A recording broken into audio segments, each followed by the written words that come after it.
This episode contains discussions of death and suicide. Listen to your own discretion. It is Friday, the 4th of October, 2024. My name is Pigeon Rose, and this is my song of the day.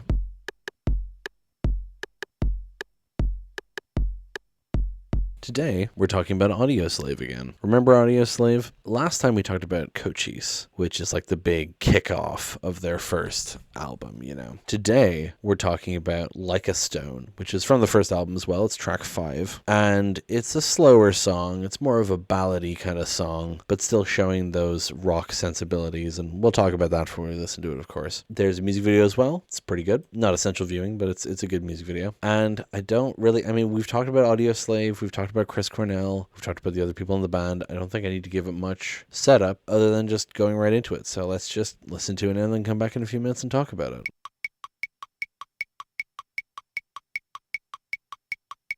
And that's Like a Stone. Like I said, Cochise is like this big, epic rock song, and Chris Cornell's going 100% the whole time, you know. Well, I've been watching. And then it goes quieter for the bridge, and then he does that really long scream. He does the, you don't feel the power. It just holds that for ages. And it's such a powerhouse performance. It just blasts into your ears, and you're like, this is Audioslave. And then you listen to a song like this, it's a bit slower. Well, actually, it's not that much slower than Cochise. It's more kind of mellow. It's kind of lighter on instrumentation. There's less going on, you know. And the vocals are more level. But then he still gives his growls in the chorus, especially in the last chorus. And it's as much a showcase for his vocals as Cochise is. Because Cochise shows like, it's him flexing, you know. It's him just like really just letting it go. And this one's just showing like emotion in a ballad, you know. Because particularly in the last chorus when he does the like a stone.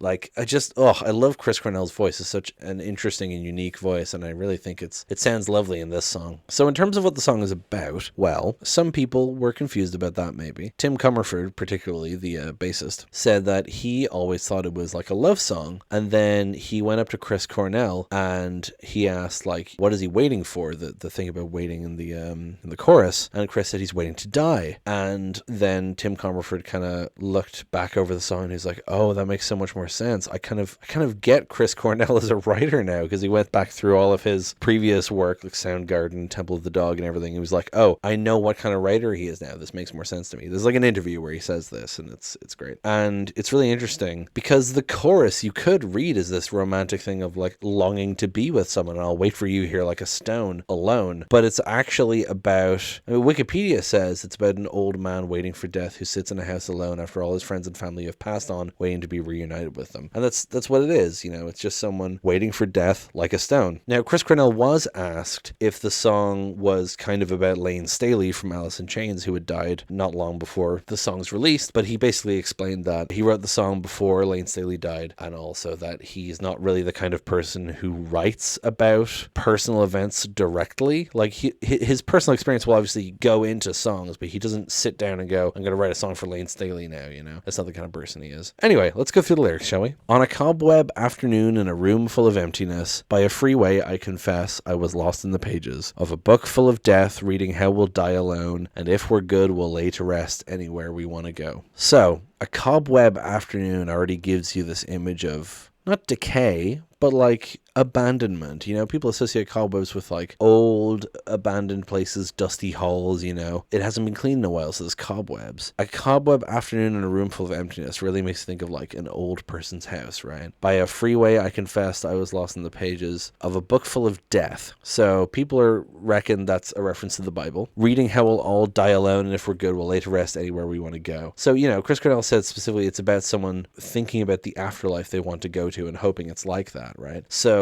people reckon this is referring to the Bible, you know. The Bible talks about dying alone, but if you're good, you will be in the kingdom of heaven, right? And then the chorus, in your house I long to be, room by room, patiently. I'll wait for you there like a stone. I'll wait for you there alone. So that would be probably why someone would misinterpret it as being romantic, like longing to be in someone's house, right? Like longing to live with them. But what people think, given the actual subject of the song, is that it's the house of God. You know, there's a specific specific Bible verse. Hold on. Jesus says, in my Father's house there are many rooms, right? And so in your house I long to be room by room patiently, right? He longs to be in the house of God in the afterlife. And then I'll wait for you there like a stone. I'll wait for you there alone. But the loneliness of death, everyone dies alone. They're just waiting to go to the kingdom of God and be reunited with their friends and family, all the people who have moved on before them, And on my deathbed I will pray to the gods and the angels like a pagan to anyone who will take me to heaven, to a place I recall I was there so long ago. The sky was bruised, the wine was bled, and there you led me on. And then we get the chorus again. So, very obvious references, praying to the gods and the angels like a pagan to anyone who will take me to heaven, right? Like, not necessarily following a Christian point of view, but just wanting to get into the afterlife and praying to anyone who will make that happen. It's very... There's a bit I always think about from Talladega Nights of Will Ferrell running around going, help me, Jesus, help me, Jewish God, help me, Allah. I think he says, help me, flying spaghetti monster as well. Anyway, to a place I recall I was there so long ago is a really interesting line. The sky was bruised, the wine was bled, and there you led me on. I'm very confused by this. I imagine the sky was bruised, the wine was bled. It makes me think of wine at Mass being Jesus's blood, right? And thinking about the Last Supper. But to the place I recall I was there so long ago makes me think of he's talking about recalling heaven. So is he talking about returning to heaven?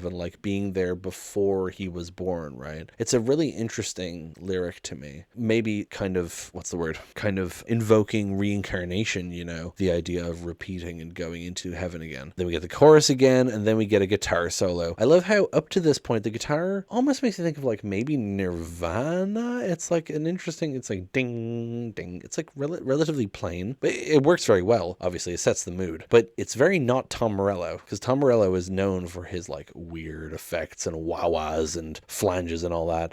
And so then the whole time you forget that Tom Morello is the guitarist, and then the guitar solo happens, is and you're like, oh, there he is. There's Tom doing his thing.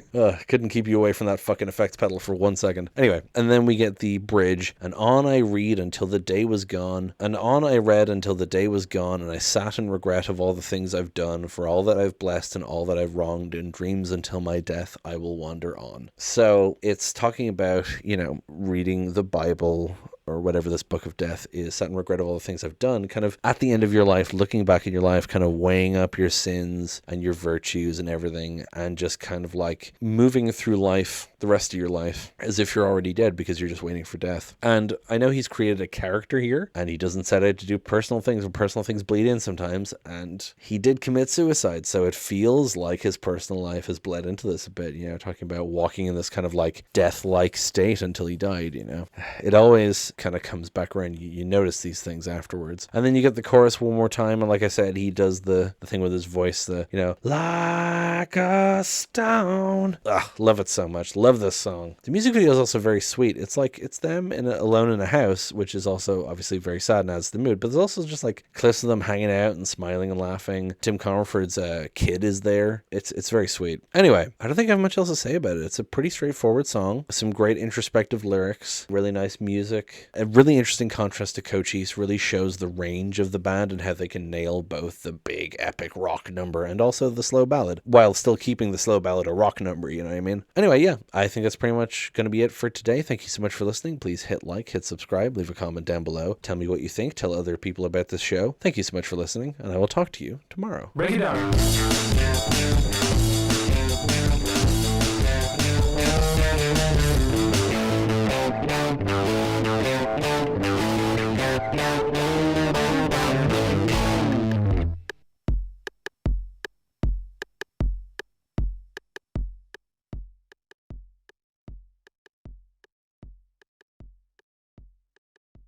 But it's more kind of, excuse me, bio. So Chris Cornell said specifically it's about someone thinking about the laughter life, the laughter life. There you go. Is that where the Joker goes when he dies? And then the chorus, in your hearse. My speech is all over the place today.